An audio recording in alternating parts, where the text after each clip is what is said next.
This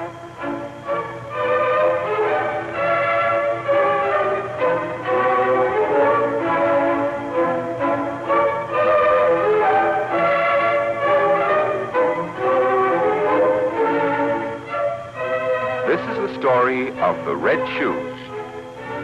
Once upon a time, there was a little girl named Karen who lived in a small village with her mother. They were so poor that Karen didn't even own a pair of shoes, and she had to go around barefoot until the village shoemaker made her a pair of sandals out of some leftover strips of red cloth. One day, Karen's mother became very ill and died, leaving her little daughter all alone in the world. But on a bright morning soon after that, one of the town's rich old ladies rode by Karen's house in her handsome carriage and saw the unhappy little girl sitting on the doorstep, crying bitterly. The old lady stopped and spoke to Karen, and when she heard what had happened to the poor child, she offered to look after her. So the kind old lady brought Karen to her home, dressed her in good clothes, and sent her to school. Of course, Karen was thankful for such good fortune, but one thing made her unhappy. The old lady didn't like red shoes. She had long since thrown away the red cloth sandals the village shoemaker had sewn.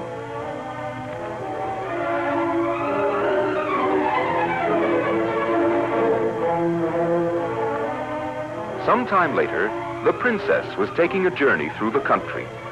When she passed through the village where Karen lived, the people crowded around her. Karen especially noticed the red leather shoes the princess was wearing. These are just about the most beautiful red shoes I've ever seen, thought Karen. Oh, if only I could have such shoes to wear to church on Sunday.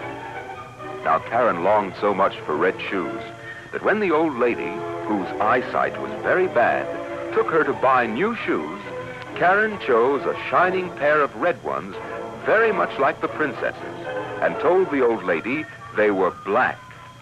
Next Sunday in church, Karen thought of nothing but the lovely red shoes on her tiny feet. While everyone sang hymns, she seemed to see the dainty slippers floating before her eyes.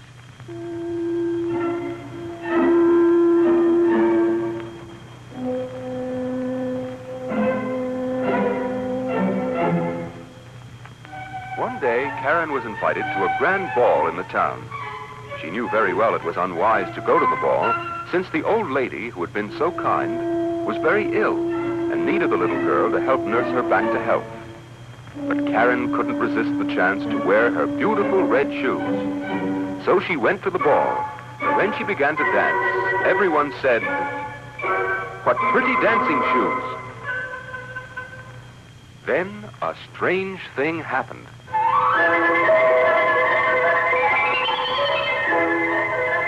Karen couldn't stop dancing. As if the shoes had suddenly taken on some magical power, they danced her down the stairs, through the streets, and out of the town gate. Away she danced, and away she had to dance, into the forest.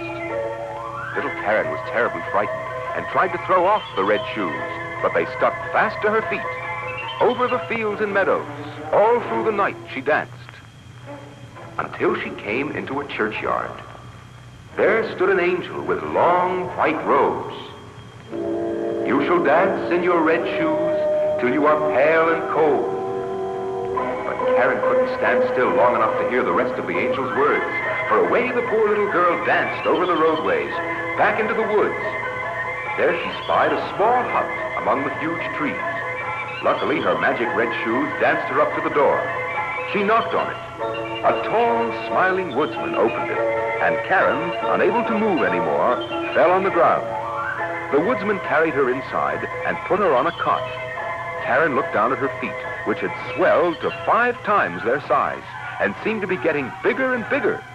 But as she told her sad story to the woodsman, the red shoes, which no longer fitted her, began to split, and pretty soon they fell right off.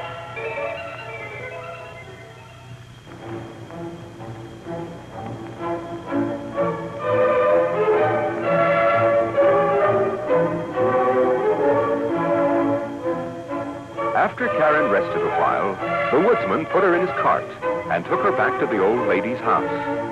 The old lady had completely recovered. Karen asked her forgiveness for telling an untruth and leaving her, all because of a pair of red shoes. The old lady forgave the little girl, and next Sunday they went to church together. And as Karen joyfully sang the hymns with the rest of the townspeople, she seemed to see the white-robed angel smiling at her, knowing Karen had learned that kindness and love are far more precious possessions than a pair of red shoes.